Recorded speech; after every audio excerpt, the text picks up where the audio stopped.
அனைவருக்கும் காலை வணக்கம். அடுத்த ஆசனம் செய்யலாமா? அடுத்ததாக என்ன ஆசனம் செய்ய போகிறோம்னா தனுராசனம். என்ன ஆசனம்?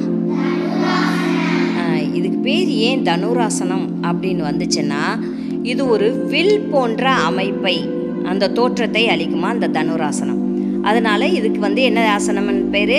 தனுராசனம்.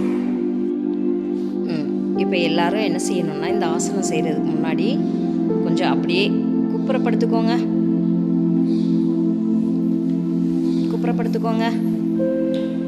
நல்லா குப்புறப்படுத்துக்கோங்க.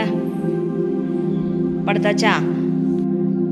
இப்போ உங்களுடைய 2 கைகளாலையும் உங்கள் 2 கால்களையும் வளைச்சி கொண்டு வந்து உங்களுடைய 2 கைகளாலையும் இந்த காலை பிடிக்கணும். காலை மேலே தூக்குங்க, வளைச்சி கொண்டாங்க. இந்த 2 கைகளால் அந்த காலை பிடிங்க. கணுக்காலை பிடிங்க. கணுக்காலை பிடிச்சாச்சா? பிடிங்க. கணுக்காலை பிடிச்சாச்சா? சரி, இப்போ அப்படியே தலையை மேலே தூக்குங்க. தலையை நல்லா மேலே வளைச்சி கொண்டாங்க. தலை, முதுகு இதெல்லாம் வளையணும். அப்படியே காலையும் தரையில் படாமல், உங்களுடைய முழங்காலையும் தரையில் படாமல் காலையும் தூக்குங்க. உங்களுடைய தலை, முதுகு பகுதி, மார்பகுதி அப்படியே வளையிற மாதிரி, அப்படியே வளைவா செய்யுங்க. வளைவா செய்யுங்க. இதுக்கு பேர் தான் என்ன ஆசனம்? தனுராசனம். என்ன ஆசனம்? நல்லா வளைங்க. முடிஞ்ச வரைக்கும் நல்லா வளைங்க.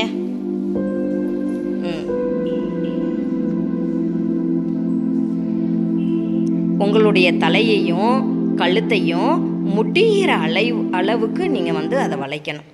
வளைங்க. காலையும் மேலே நல்லா தூக்கி வளைச்சிக்கோங்க. சரிப்பா. இந்த ஆசனத்தை 1 முதல் 5 வினாடி வரை இந்த ஆசனத்தை செய்யலாம். 1 முதல் 5 வினாடி வரை இந்த ஆசனத்தை செய்யலாம். அப்படியே மெதுவாக கையை முன்னாடி நீட்டிக்கோங்க. காலை நீட்டிக்கோங்க. ரிலாக்ஸ் ஆகிக்கோங்க. அப்படியே மெதுவாக எழுந்திரிங்க.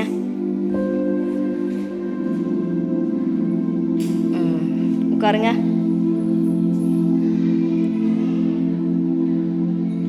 இந்த ஆசனத்துடைய பலன்கள் என்னன்னு கேட்டிங்கன்னா, வயிற்று உறுப்புகளை வலுப்படுத்துகிறது, தொப்பையை குறைக்கிறது, கூன்முதுகை சரி செய்கிறது, முட்டி வலிகளை குணமடைய செய்கிறது,